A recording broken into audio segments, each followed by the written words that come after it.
बीती 17 अप्रैल को अचलपुर के बिलनपुरा परिसर में घटित गुटिया हिंसा एवं उपजे सांप्रदायिक तनाव के बाद अचलपुर के एसडीएम संदीप कुमार अपार द्वारा अचलपुर सहित परतवाड़ा और ग्रामीण क्षेत्र के कांडली देवमाली परिसरों में धारा 144 लागू कर दी गई थी। घटना के चौथे दिन 21 अप्रैल को अचलपुर में सुबह 6 बजे से 12 बजे तक कर्फ्यू में ढील देने के बाद अगले आदेश तक कर्फ्यू जारी रहेगा।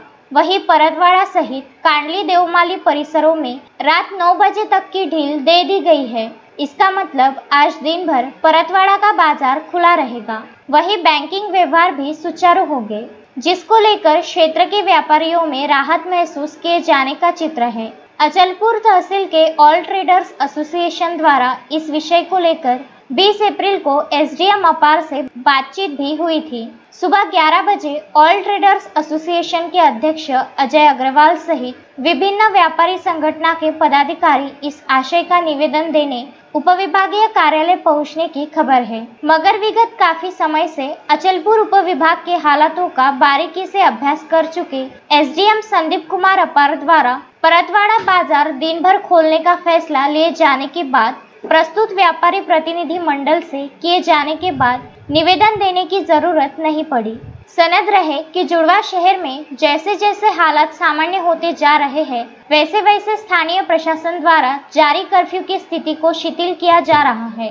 20 अप्रैल को 2 चरणों में कर्फ्यू में 7 घंटों की ढील दी गई थी और आज परतवाड़ा सहित कांडली देवमाली में रात 9 बजे तक की ढील दी गई है।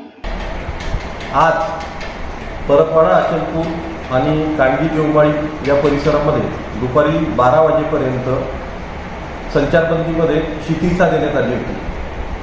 त्या अनुषंगाने आपणास पुन्हा कळवण्यात येते की परतवाड़ा, कांडली आणि देवमाली या परिसरामध्ये ही शिथिलता ही पुन्हा 12 वाजेपासून 9 वाजेपर्यंत रात्रीच्या म्हणजे आज गुरुवार 21 एप्रिल 2022च्या रात्री 9 वाजेपर्यंत संचारबंदीचे निर्बंध परतवाड़ा, कांडली आणि देवमाली या परिसरामध्ये शिथिल करण्यात येत आहे। मात्र अचलपूर शहरामध्ये दुपारी 12 नंतर संचारबंदी ही पुढील आदेशापर्यंत कायम राहील। सर्वांनी याची नोंद घ्यावी। धन्यवाद। जयकुमार घिया के साथ पंकज साबू, विदर्भ न्यूज, अचलपुर।